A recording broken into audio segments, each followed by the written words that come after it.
नहमदु व नुसल्ली अला रसूलिहिल करीम अम्मा बाद फ़ाऊज़ु बिल्लाहि मिनश शैतानिर रजीम बिस्मिल्लाहिर रहमानिर रहीम रब्बि इश्रह ली सदरी व यस्सिर ली अमरी वहलुल उक़दतम मिन लिसानी यफ़क़हू क़ौली अल्लाहुम्मा ज़िदना इल्मा अल्लाहुम्मा फ़क़िहना फ़िद्दीन अल्लाहुम्मा इन्ना असअलुका इल्मन नाफ़िअ व अमलन मुतक़ब्बला व रिज़्क़न तय्यिबा अल्लाहुम्मा जअलना मिनल्लज़ीना आमनू व अमिलुस्सॉलिहाति व तवासौ बिल हक़्क़ि व तवासौ बिस सब्र रब्बी यस्सिर व ला तुअस्सिर व तम्मिम बिल खैर आमीन या रब्बुल आलमीन। अल्हम्दुलिल्लाह, आज हम अपना 15वां पारा स्टार्ट करने जा रहे हैं। दो बहुत ही खूबसूरत सूरतें, सूरह बनी इसराइल और सूरह कहफ इंशाअल्लाह।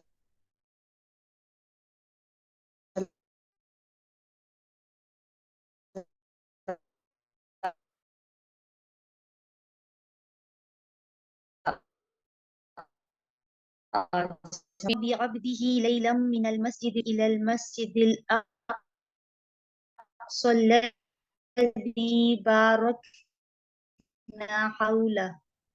बारकना इन्नहु हुवस समीउल बसीर। अल्लाह के नाम से जो बेइंतहा मेहरबान और रहम फरमाने वाला है। पाक है वो जात जो ले गई एक रात अपने बंदे को मस्जिद हराम से दूर की उस मस्जिद तक जिसके माहौल को इसने बरकत दी है, ताकि उसे अपनी कुछ निशानियों का मुशाहिदा करवाए। हकीकत में वही है जो सब कुछ सुनने और देखने वाला है। ये वाक़या मेराज या इसरा या मेराज, इसरा और मेराज बल्कि उसकी तरफ इशारा है।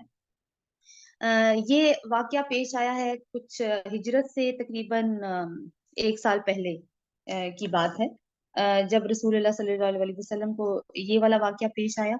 और इसरा का मतलब होता है रात का एक हिस्सा, और मेराज का मतलब है, यानी इसरा में तो ज़मीनी सफ़र है और मेराज में फिर ज़मीन से आसमान का सफ़र है।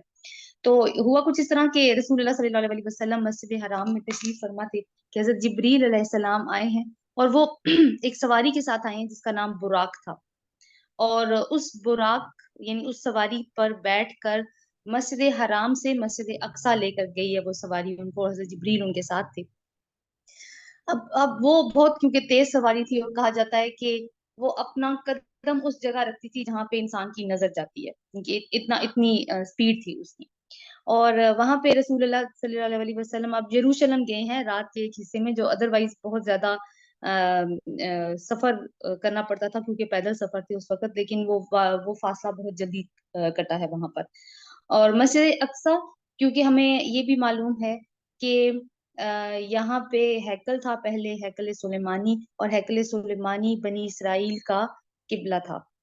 तो वहां पे अब वो मस्जिद है, मस्जिद अक्सा, जहाँ पे रसूलुल्लाह सल्लल्लाहु अलैहि वसल्लम को लेके जाया गया। वहां पे रसूलुल्लाह सल्लल्लाहु अलैहि वसल्लम ने इमामत करवाई है तमाम अंबिया की। 2 रकत नमाज अदा हुई, और रसूलुल्लाह सल्लल्लाहु अलैहि वसल्लम ने इमामत करवाई, इसीलिए उनको इमामुल मुरसलीन भी कहा जाता है। उसके बाद फिर आसमान का सफर वहां से शुरू हुआ, और मुख्तलिफ, क्योंकि हमें पता है कि 7 आसमान है, तो हर आसमान पे रसूलुल्लाह सल्लल्लाहु अलैहि वसल्लम की अंबिया से मुलाकात हुई। पहले आसमान पे रसूलुल्लाह सल्लल्लाहु अलैहि वसल्लम को ले जाया गया, तो दरवाजा खोला गया आपके लिए, और आपको सलाम किया गया। बल्कि पहले तो पूछा गया कि कौन आए हैं, तो जिब्रील अलैहिस्सलाम ने बताया कि कौन आए हैं, तो फिर दरवाजा खोला गया। इसी तरह यही मामला हर दरवाजे के ऊपर हुआ। पहले आसमान पे हजरत आदम अलैहिस्सलाम से मुलाकात हुई, और उन्होंने सलाम किया। आपने भी सलाम का जवाब दिया और मरहबा कहा, और नबूवत, उन्होंने आपकी नबूवत का इकरार किया। इनके दाएं जानिब एक ग्रोह था, जब उन्हें देखते तो मुस्कुराते, ये सादतमंदों की रूहें थी। और इनके बाएं जानिब एक ग्रोह था, जब उन्हें देखते तो रोते, ये बदबख्तों की रूहें थी। फिर दूसरे आसमान पे तशरीफ लेके गए हजरत जिब्रील ने, फिर दरवाजा खुलवाया। वहां पे आपकी मुलाकात 2 खालाजाद भाइयों, हजरत याह्या बिन जकरिया और हजरत ईसा इब्न मरियम से हुई। तो वहां पे भी इसी तरह की कैफियत। फिर तीसरे आसमान पे गए तो हजरत यूसुफ अलैहिस्सलाम वहां पे मौजूद थे। चौथे आसमान पे हजरत इदरीस अलैहिस्सलाम से मुलाकात हुई। पांचवें आसमान पे हजरत हारून अलैहिस्सलाम को देखा। और छठे आसमान पे हजरत मूसा अलैहिस्सलाम, और सातवें आसमान पे हजरत इब्राहीम अलैहिस्सलाम से मुलाकात हुई। आपने उन्हें सलाम किया, उन्होंने जवाब दिया और मरहबा कहा, और आपकी नबूवत का इकरार किया। वो अपनी पुश्त बैतुल मामूर से लगाए हुए थे, जिसमें रोजाना 70,000 फरिश्ते दाखिल होते हैं, और दोबारा फिर इनकी बारी नहीं आती पलटने की। फिर आप सल्लल्लाहु अलैहि वसल्लम को सिदरतुल मुंतहा तक ले जाया गया। इस सूरत में زمینی سفر کا ہی ذکر ہے، زمین سے جو آسمان کی طرف کا سفر ہوا ہے اس کا ذکر پھر سورہ نجم میں آئے گا، جو اینڈ کے باروں میں آئے گی انشاءاللہ، وہاں پہ پھر ہم اس کو کریں گے۔ پھر اللہ تعالیٰ نے وہاں پہ رسول اللہ صلی اللہ علیہ وسلم کو جنت دوزخ کی سیر کروائی، اور رسول اللہ صلی اللہ علیہ وسلم نے اللہ تعالیٰ کو دیکھا نہیں وہاں پر، لیکن یہ ہے کہ ایک وراء الحجاب ملاقات ہوئی ہے، کیونکہ جب حضرت عائشہ نے رسول اللہ صلی اللہ علیہ وسلم سے پوچھا کہ کیا آپ نے اللہ تعالیٰ کی ذات کو دیکھا، تو انہوں نے آگے سے یہی کہا تھا کہ نور کو کون دیکھ سکتا ہے۔ تو پھر وہیں پہ وہ نمازوں کی فرضیت ہوئی، 5 نمازوں کی، جو کہ پہلے 50 تھی، پھر کرتے کرتے تخفیف ہوئی، کیونکہ حضرت موسیٰ علیہ السلام رسول اللہ صلی اللہ علیہ وسلم کو بار بار واپس بھیجتے تھے کہ آپ جائیے، کیونکہ آپ کی امت شاید نہ قائم رہی 3 نمازوں پہ، تو پھر 5 نمازیں ہوئی، تو انہوں نے تب بھی کہا کہ نہیں یہ زیادہ ہے، تو پھر رسول اللہ صلی اللہ علیہ وسلم نے کہا کہ نہیں اب میں نہیں جاؤں گا واپس۔ تو پھر اللہ تعالیٰ نے کی طرف سے تو یہی تھا کہ 50 نمازوں کا کیونکہ حکم تھا، تو اب ان 5 نمازوں کا ہی اجر ان 50 نمازوں کے برابر ہے۔ اور ایک بہت بڑا واقعہ رسول اللہ صلی اللہ علیہ وسلم کی زندگی میں، اور رات کا بہت ہی ایک چھوٹا حصہ جس کو مینشن بھی کیا گیا ہے کہ اس کے اندر یہ سفر ہوا۔ پھر اس میں بات آئی ہے بندے کی، تو جب اللہ تعالیٰ بہت زیادہ محبت سے بات کرتے ہیں نا اپنی مخلوق کے ساتھ، تو بندے کا لفظ استعمال کرتے ہیں، یہاں پہ رسول کا لفظ استعمال نہیں ہوا، اور اقصیٰ کا مطلب ویسے بھی دور کی چیز ہوتی ہے۔ اب ماحول کو کیوں برکت، جو یعنی فلسطین کی بات ہوئی ہے تو اللہ تعالیٰ اس کو پہلے بھی ہم نے قرآن میں دیکھا کہ اس کو بابرکت زمین کہا جاتا ہے، کیوں؟ اس میں ایک تو ویسے زرخیز ہے فزیکلی، اور دوسری بات یہ ہے کہ انبیاء کا مسکن رہا ہے، بہت سارے انبیاء یہاں پر آئے، پیدا بھی ہوئے، رہے، اور بہت سارے ایسے بھی ہیں جو وہاں پہ مدفون بھی ہیں۔ اس سے پہلے اب اس کے بعد دیکھتے ہیں کہ وَآتَيْنَا مُوسَى الْكِتَابَ وَجَعَلْنَاهُ هُدًى لِبَنِي إِسْرَائِيلَ أَلَّا تَتَّخِذُوا مِن دُونِي وَكِيلًا، ہم نے اس سے پہلے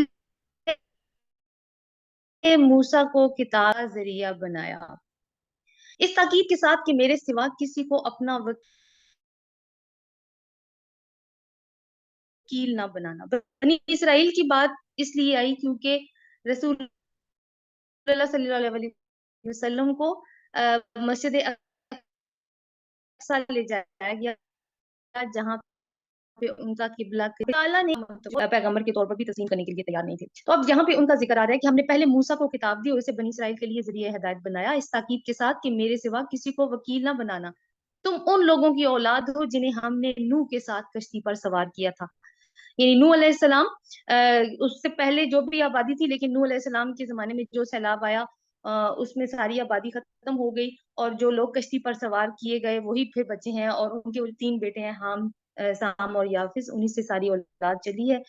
رسول اللہ حضرت موسیٰ پھر ظاہر ہے کہ اسی اولاد میں ہے، پہلے حضرت ابراہیم اور کرتے کرتے پھر حضرت موسیٰ علیہ السلام۔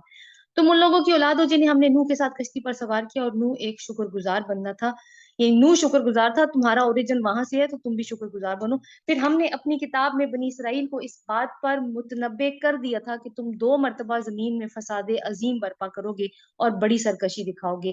آخر کار جب ان میں سے پہلی سرکشی کا موقع آیا تو اے بنی اسرائیل، ہم نے تمہارے مقابلے میں اپنے ایسے بندے اٹھائے جو نہایت زور آور تھے، وہ تمہارے ملک میں گھس کر ہر طرف پھیل گئے۔ یہ ایک وعدہ تھا جسے پورا ہو کر ہی رہنا تھا۔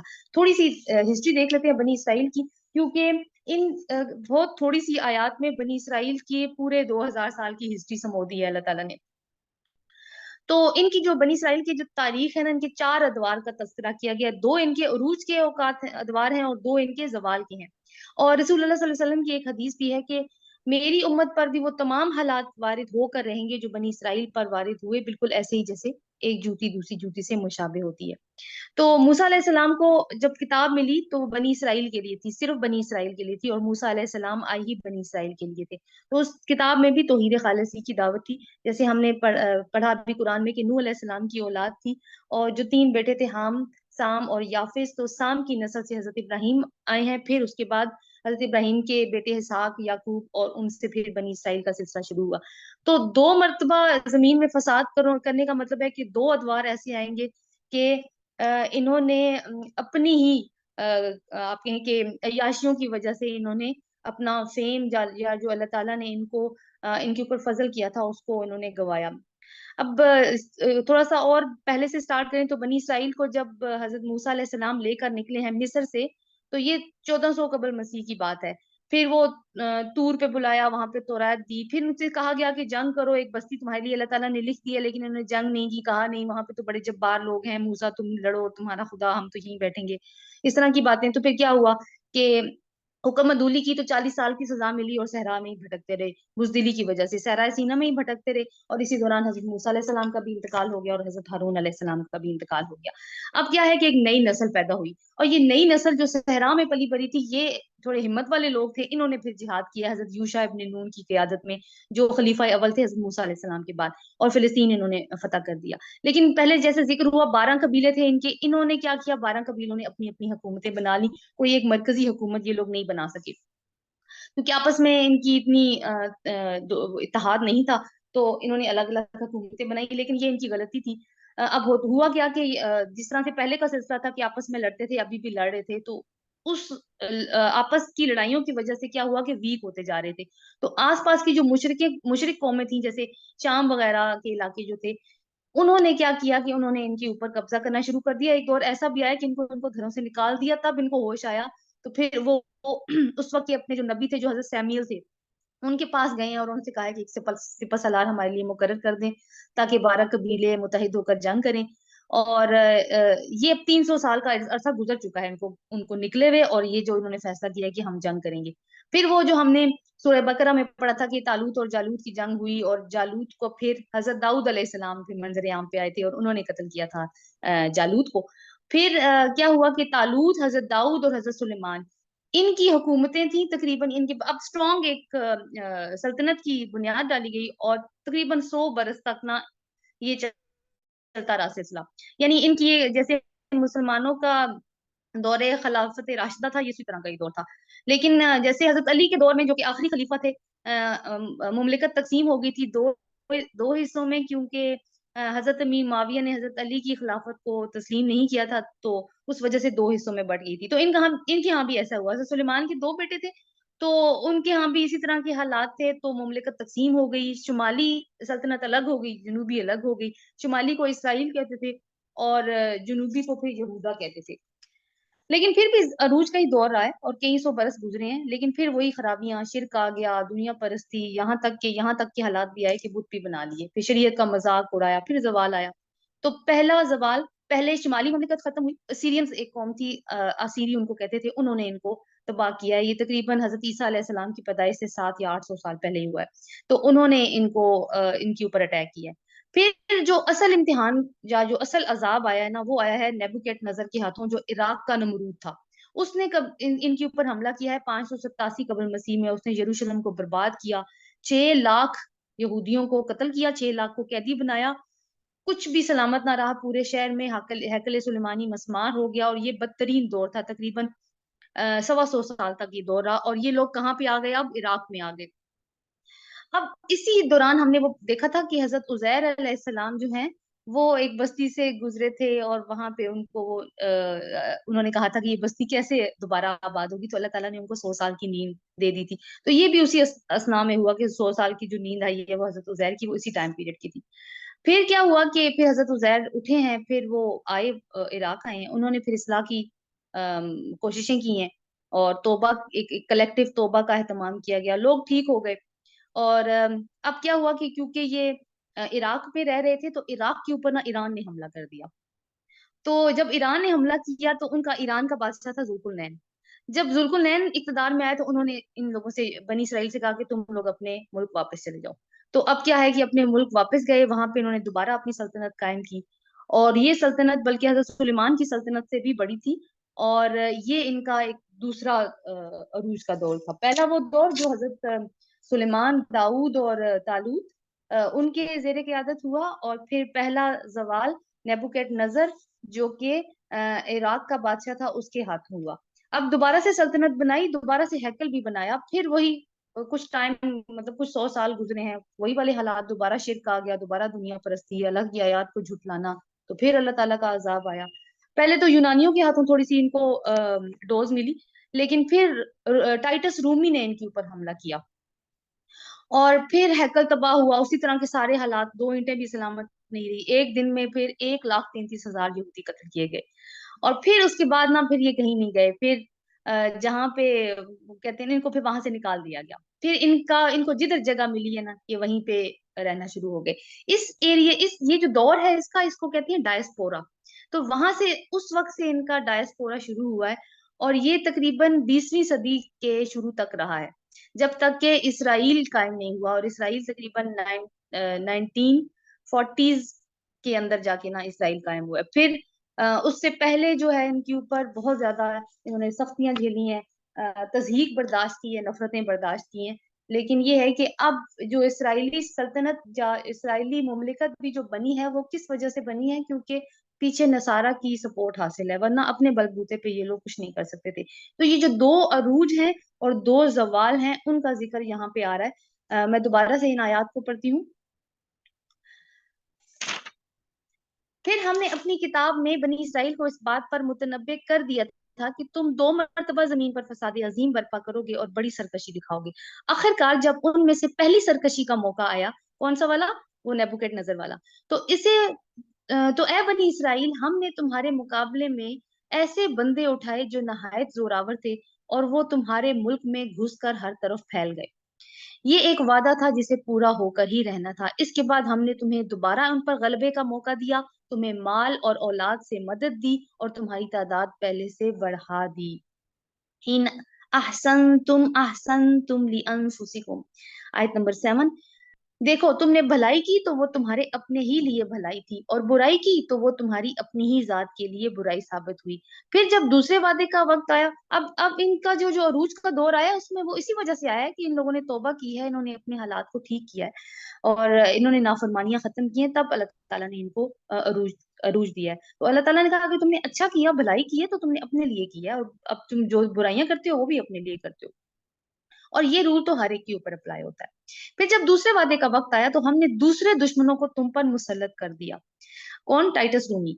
ताकि वो तुम्हारे चेहरे बिगाड़ दे, यानी हुलिये बिगाड़ दिए, और मस्जिद में उसी तरह घुस जाएं जिस तरह पहले दुश्मन घुसे थे, और जिस चीज पर इनका हाथ पड़े इसे तबाह करके रख दें। हो सकता, यानी अब ये दोनों, एक अरूज एक जवाल, एक अरूज और एक जवाल खत्म हो गया। हो सकता है असा रब्बुकुम अन यरहमकुम व इन उद्तुम उदना। हो सकता है अब तुम्हारा रब तुम पर रहम करे।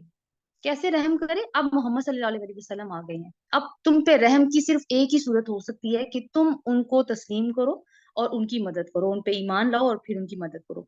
लेकिन अगर तुमने फिर अपनी साबिक रविश का इयादा किया, तो हम भी फिर अपनी सजा का इयादा करेंगे। ये अल्लाह ताला कह रहे हैं।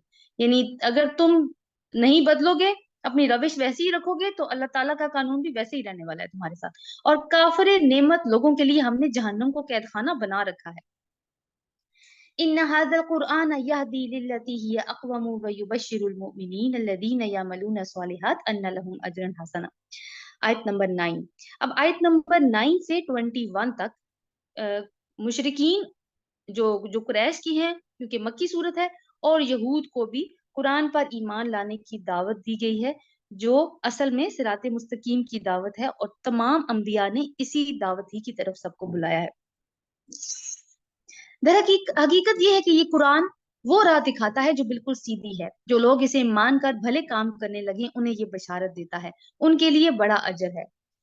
व अन्नल्लज़ीना ला युमिनूना बिल आखिरति अतदना लहुम अज़ाबन अलीमा। और वो लोग जो आखिरत को ना माने, उन्हें ये खबर देता है कि इनके लिए हमने दर्दनाक अजाब मुहैया कर रखा है। क्योंकि अहले मक्का भी थोड़े से उनको भी तंबीह की जा रही है। इंसान शर उसी तरह मांगता है जिस तरह खैर मांगनी चाहिए। इंसान बड़ा ही जल्दबाज वाकया हुआ है। तो अहले मक्का बार बार कहते थे ना कि अजाब क्यों नहीं ले आते जिसका आप हमसे बार बार वादा करते हैं, तो क्यों डराते हैं आप हमें अजाब से? तो वो अब अल्लाह ताला ने उस चीज को वो किया है कि ये अजाब आना कोई खैर की अलामत नहीं है, ये शर होता है। तो देखो कि तुम कितने जल्दबाज हो, और अपनी जल्दबाजी की वजह से तुम क्या मांग रहे हो। और वैसे भी इंसान ओवरऑल भी जल्दबाज वाकया हुआ है।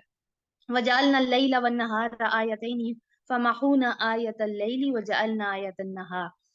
देखो, हमने रात और दिन को दो रोशन निशानियां बनाया है।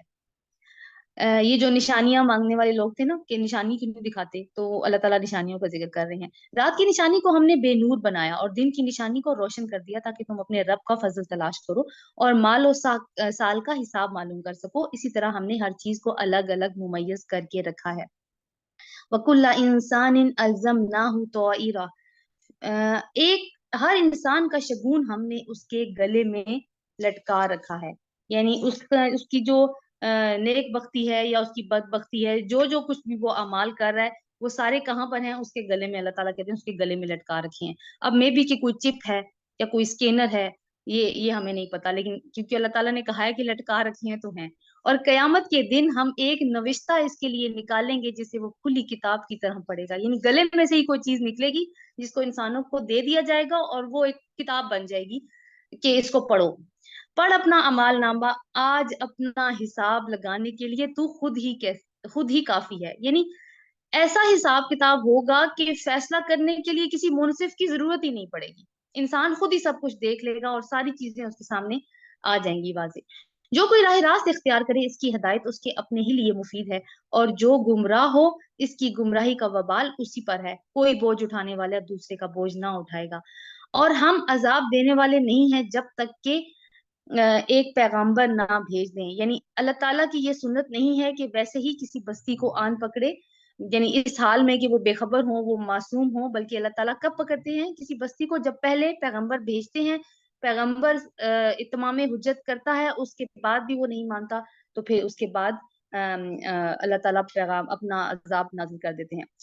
اب یہود و مشرکین کو یہ کہا جا رہا ہے کہ اگر ایمان لاؤ گے تو تمہارا اپنا ہی فائدہ ہے، تمہارے رب کو اس کا کوئی فائدہ نہیں ہے. اس کا فائدہ ہوگا تو صرف تمہیں ہی ہوگا.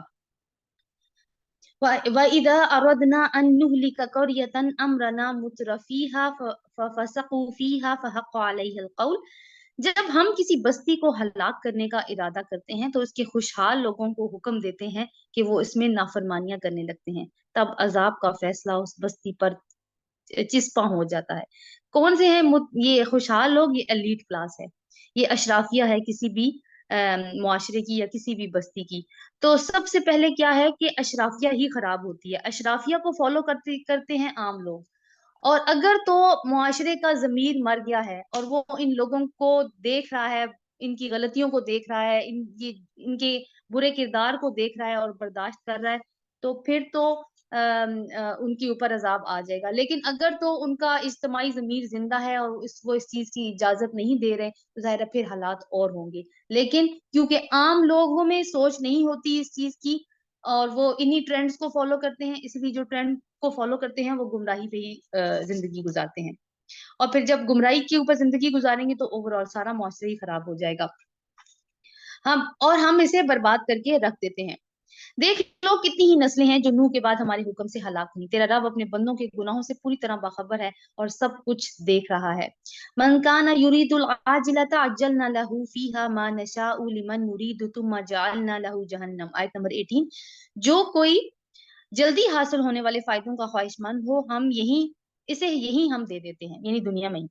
اور جو کچھ بھی جسے دینا چاہیں، یعنی ضروری نہیں ہے کہ اگر ایک انسان کو دنیا میں سب کچھ چاہیے تو سب کچھ مل جائے، یہ بھی اللہ تعالیٰ کی اپنی مشیت ہے. پھر اس کے مقصوم میں جہنم لکھ دیتے ہیں جسے وہ تاپے گا ملامت زدہ اور رحمت سے محروم ہو کر. اور جو آخرت کا خواہشمند ہو اس کے لیے صحیح کرے جیسے کہ اس کے لیے صحیح کرنی چاہیے اور ہو وہ مومن، تو ایسے شخص کی صحیح کی قدر کی جائے گی. صحیح کیا ہوتی ہے؟ کوشش. یعنی ہر کام کی قدر کی جائے گی، جتنی اور جیسی بھی کوشش اس نے اپنی آخرت کی کامیابی کے لیے کی ہوگی اس کا پھل اس کو ملے گا. ان کو بھی اور ان کو بھی، دونوں فریقوں کو ہم سامان زیست دیے جا رہے ہیں، یعنی مشرکین مکہ کو بھی اور دوسروں کو بھی، یہود کو بھی. یہ تیرے رب کا عطیہ ہے اور تیرے رب کی عطا کو روکنے والا کوئی نہیں. مگر دیکھ لو دنیا ہی میں ہم نے ایک گروہ کو دوسرے گروہ پر کیسے فضیلت دے رکھی ہے، اور آخرت میں ان کے درجے اور بھی زیادہ ہوں گے، ان کی فضیلت اور بھی زیادہ بڑھ چڑھ کر ہوگی. اگر مسلمانوں کی بات کریں تو ابھی جو مسلمان ظاہر فی الحال تو مکہ میں ان کی یہی حالت تھی کہ वो एक पिसा हुआ तबका बन के रह रहे थे।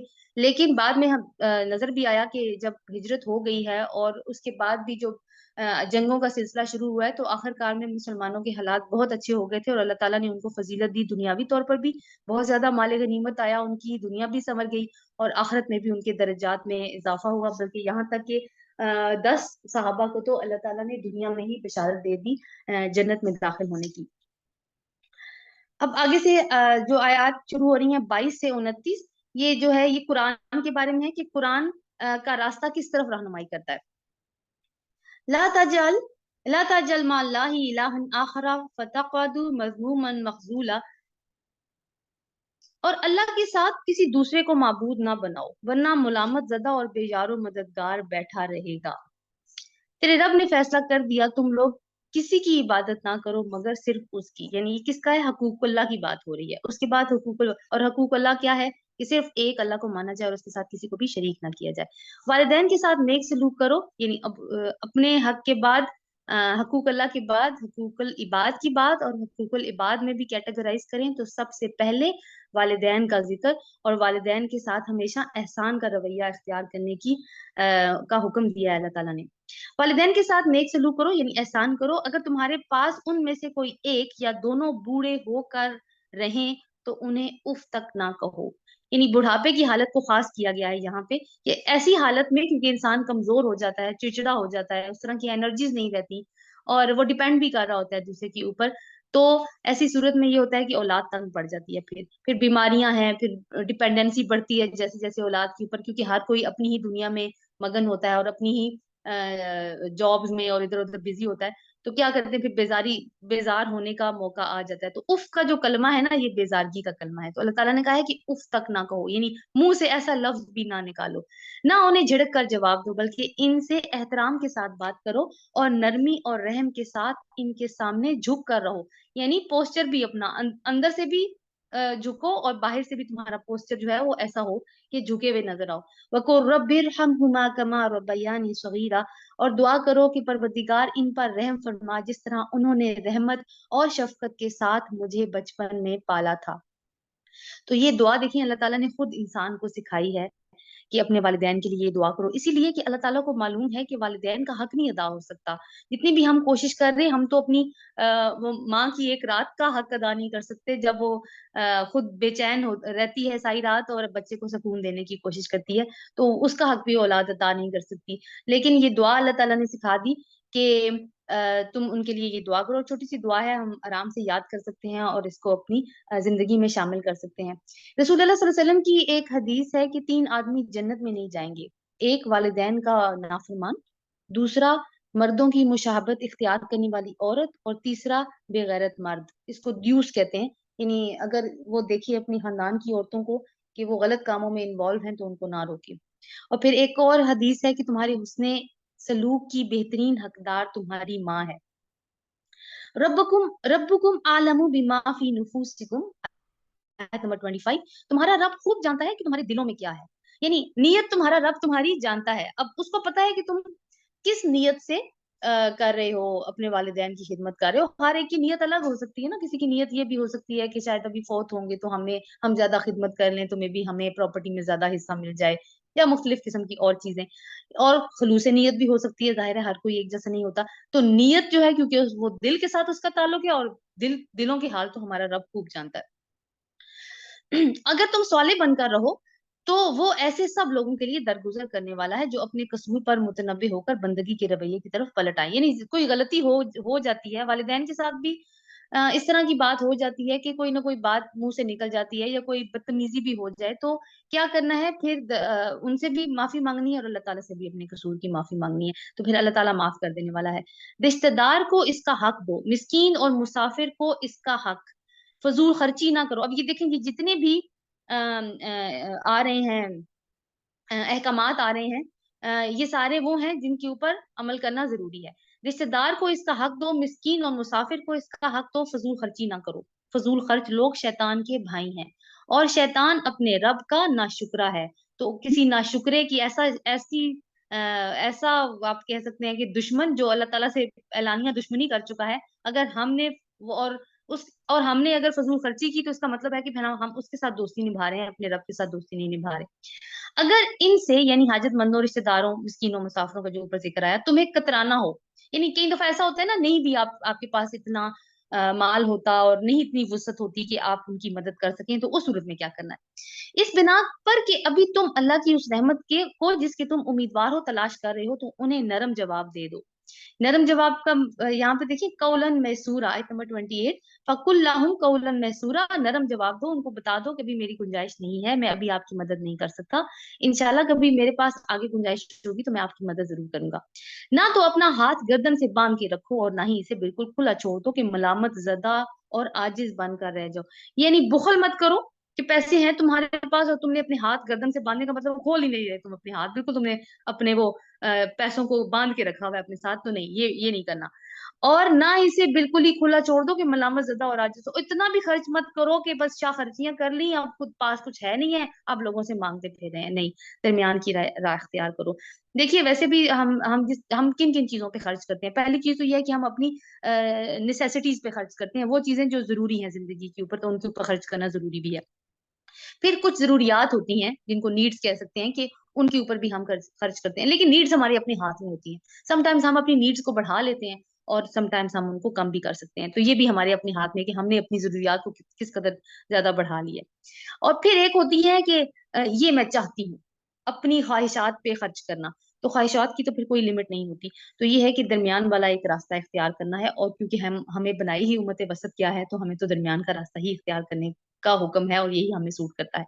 तेरा रब जिसके लिए चाहता है रिस्क कुशादा कर देता है, और जिसके लिए चाहता है तंग कर देता है। इन्नहु काना बिइबादिही खबीरन बसीरा, वो अपने बंदों के हाल से बाखबर है और उन्हें देख रहा है। फिर और मजीद अहकामात, अपनी औलाद को अफलास के अंदेशे से कत्ल ना करो। ये कबीरा गुनाहों में से अपनी औलाद को कत्ल कर देना, चाहे जिंदा मतलब पैदा होने के बाद कत्ल करना, या चाहे उससे पहले ही कत्ल कर देना, तो वो भी क्या है कि कत्ल में ही शुमार होगा। हम उन्हें भी रिस्क देते हैं और तुम्हें भी। तो ज्यादातर इसी वजह से लोग कत्ल करते हैं ना, कि खाना कैसे, इनका खाने का इंतजाम कहाँ से करेंगे, तो अल्लाह ताला कह रहे हैं कि तुम राजिक नहीं हो, राजिक मैं हूँ, और मैंने क्योंकि तुम्हें भी जो रिस्क दे रही है वो मेरी ही जात है, और मैं तुम्हारे बच्चों को भी रिस्क दूंगा। दर हकीकत उनका कत्ल एक बहुत बड़ी खता है, जिना के करीब ना फटको, वो बहुत बुरा फेल है और बहुत ही बुरा रास्ता। करीब जाने से मना किया, ये नहीं कहा कि जिना मत करो, कहा है करीब मत जाओ, इसलिए कि इसके रास्ता है ही ऐसा कि इसके ऊपर चलोगे तो फिर फेल का इर्तिकाब हो जाएगा। कत्ले नफ्स का इर्तिकाब ना करो, यानी किसी जान को कत्ल ना करो जिसे अल्लाह ने हराम किया है मगर हक के साथ। तो कत्ल वैसे तो हराम किया है अल्लाह ताला ने, किसी कोई इंसान दूसरे को कत्ल नहीं कर सकता, लेकिन हक के साथ का मतलब है कि कुछ सिचुएशंस ऐसी हैं जहां पे इसकी इजाजत है, जैसे कि किसास की सूरत में, यानी कत्ल के बुरा बदले कत्ल करना उसमें, या फिर जंग की सूरत में अगर काफिर जंग मुसल्लत करें मुसलमानों के ऊपर, तो फिर मुसलमान काफिरों को कत्ल कर सकते हैं। तीसरी चीज क्या है हक के साथ कत्ल करने में, कि अगर कोई मुसलमान मुर्तद हो जाए, यानी दायरा इस्लाम में आने के बाद उससे फिर जाए, तो उसकी सजा भी कत्ल है। और चौथी, कि शादीशुदा जानिया औरत और जानी मर्द, उनको संसार किया जाएगा, तो उनकी सजा भी, ये हक के साथ कत्ल की चार सूरतें हैं, उसके अलावा कोई सूरत ऐसी नहीं है जिसमें किसी को कत्ल किया जा सके। जो शख्स मजलूमाना कत्ल किया गया हो, इसके वली को हमने किसास के मुतालबे का हक अता किया है। वली क्या है? जो उसका सरप्रस्त हो, या उसका जो मतलब एक शख्स कत्ल हुआ, उसका भाई उसका वली हो सकता है, या उसका बाप, तो अल्लाह ताला ने उसको किसास का हक दिया है कि वो बदला ले सकता है। बस चाहिए कि वो कत्ल की हद से ना गुजरे। कत्ल की हद से गुजरना क्या होगा, कि मुख्तलिफ सूरतें हो सकती हैं हद से गुजरने की, कि जैसे बहुत ज्यादा इंतकाम भड़का हुआ है, तो मुजरिम को तो कत्ल किया, किसी और को भी उसकी फैमिली के साथ कत्ल कर दिया, तो ये भी नहीं करना। या मुजरिम को इस तरीके से मारा है कि पहले उसको टॉर्चर किया है खूब, अपने दिल का गुबार निकाला है, फिर उसको मारा है, इसकी भी इजाजत नहीं है। और या फिर ये है कि फिदिया ले लिया है, और यानी कत्ल के बदले कत्ल नहीं हुआ, और उसके बदले में खून बहा ले लिया है, या फिर पैसे ले लिए हैं, अब पैसे लेके भी कत्ल कर दिया। तो ये सारी सूरतें हद से गुजर गुजर जाने वाली हैं, और ये सारी नाजायज हैं। उसकी मदद, बस चाहिए कि वो कत्ल में हद से ना गुजरे, उसकी मदद की जाए, मदद की जाएगी। कैसे मदद की जाएगी? कातिल को ढूंढने में, और गवर्नमेंट का ये काम बनता है कि वो कातिल को ढूंढने में मदद करे उस पार्टी की जिनका कत्ल हुआ है। माले यतीम के पास ना फटको। देखिए पहले कहा था کہ زنا کے پاس نہ جاؤ. یہاں پہ بھی کہا ہے کہ مال یتیم کے پاس نہ پھٹکو، یہ نہیں کہا اس کا مال نہ کھاؤ، ٹھیک ہے، پاس بھی نہیں جانا، مگر احسن طریقے سے، یہاں تک کہ وہ اپنے شباب کو پہنچ جائیں. سورہ النساء میں کافی ڈیٹیل میں احکامات آئے ہیں، ظاہر ہے سورہ النساء اس کے بعد نازل ہوئی تھی. احسن طریقے سے کا مطلب ہے کہ اگر تو جو جو کفیل ہے، جو کفالت کر رہا ہے یتیم بچوں کی، اگر تو وہ اس قابل نہیں ہے کہ وہ اپنے آپ کو فائنینشلی سپورٹ کرے، تو اس میں سے کچھ سروسز کے طور پر لے سکتا ہے، لیکن خاندان والے مل بیٹھ کے فیصلہ کریں گے کہ وہ کتنی اماؤنٹ لے گا. اور اگر تو وہ اس قابل ہے کہ وہ فائنینشلی اسٹرانگ ہے، تو پھر وہ ان کے پیسوں میں سے نہیں لے گا. لیکن ان کا مال واپس کرنا ہے کب؟ جب وہ جوانی کو پہنچ جائے. عہد کی پابندی کرو، بے شک عہد کے بارے میں تم کو جواب دہی کرنی ہوگی. کسی بھی قسم کا عہد، یہ صرف عہد الست یا کلمہ طیبہ یا وہ نماز والے عہد کی بات نہیں ہے. جو بھی تم اپنی زندگیوں میں عہد کرتی ہو، اور ہماری تو زندگی چل ہی کمٹمنٹس کے اوپر رہی ہے، تو ان عہدوں کی پابندی کرو. کیونکہ اگر دو پارٹیاں یا دو شخص یا جتنے مرضی لوگ ہوں آپس میں اگر عہد کریں، تو اللہ تعالیٰ اس کے اوپر گواہ ہوتا ہے. پیمانے سے دو اور پورا بھر کر دو، اور تولو تو ٹھیک ترازو سے تولو، یعنی ناپ کے دینا ہے تو بھی، گن کے دینا ہے تو بھی، جس طرح سے بھی میجرمنٹ کا حساب ہے اس کو پورا پورا کرو. یہ اچھا طریقہ ہے، اور بالحاظ انجام بھی یہی بہتر ہے. کسی ایسی چیز کے پیچھے نہ لگو جس کا تمہیں علم نہ ہو. یعنی بہت ساری چیزیں اس میں، ایک تو یہ تجسس بھی آ سکتا ہے کہ کئی دفعہ ہم تجسس کی خاطر یا کسی شخص کی ٹو لینے کے لیے ہم اس طرح کے کر رہے ہوتے ہیں کہ اس چیز کے پیچھے پڑ جاتے ہیں. اس سے منع کیا گیا. دوسری چیز ہے کہ علم کا اپوزٹ کیا ہوتا ہے؟ گمان. کہ وہم و گمان کی پیروی نہیں کرنا، بغیر علم کی کسی چیز کی پیروی نہیں کرنی، جیسے اندھا دھند تقلید نہیں کرنی آباء و اجداد کی. کیا کرنا ہے؟ اپنی عقل استعمال کرنی ہے. کیوں؟ آگے دیکھیں، یہ آیت بھی کافی اہم ہے. ان السمع والبصر والفؤاد کل اولئک کان عنہ مسئولا. یقیناً آنکھ، کان اور دل سب ہی کی باز پرس ہونے والی ہے. کیوں؟ یہ دیکھیں، یہ تینوں سورسز اللہ تعالیٰ نے دیے ہیں تاکہ ہم انفارمیشن کلیکٹ کر کے کسی فیصلے کے اوپر پہنچے. یہ نہیں ہے کہ گمان کی پیروی کرتے رہیں، کسی اور نے کوئی بات بتا دی ہے تو اس کو فالو کرتے رہیں. فؤاد کا لفظ یوز ہوا ہے. فؤاد کا مطلب ویسے تو یہاں پہ تو دل ہے اور دل ہی کیا جاتا ہے، لیکن اصل میں اس کا مطلب ہوتا ہے جو دل کے اندر جذبات موجود ہوں، ان کے بارے میں بھی سوال ہوگا. کیسے؟ فار ایگزامپل کہ دو لوگوں کی، میاں بیوی کی فار ایگزامپل لڑائی ہو جاتی ہے، اور شوہر جو ہے وہ بہت غلط باتیں کہہ دیتا ہے اپنی بیوی کو. اب بعد میں وہ پچھتاتا ہے، پھر اسے کہتا ہے دیکھو میں جب غصے میں ہوتا ہوں نا تو میرے منہ سے ایسی باتیں نکل جاتی ہیں، میرا مطلب نہیں ہوتا ایسی باتیں کرنے کا، پتہ نہیں مجھے کیا ہو جاتا ہے، میں وہ رہتے ہی نہیں ہوں جو میں ہوں. تو نہیں، اللہ تعالیٰ کہتے ہیں تمہیں بہت اچھے طریقے سے پتا ہے کہ تم کیا کہہ رہے تھے، اور تمہیں بڑے اچھے طریقے سے پتا ہے کہ تم کیا ہو، اور اسی لیے اس سے تمہارا سوال کیا جائے گا. کیونکہ اللہ تعالیٰ نے کسی ایسی چیز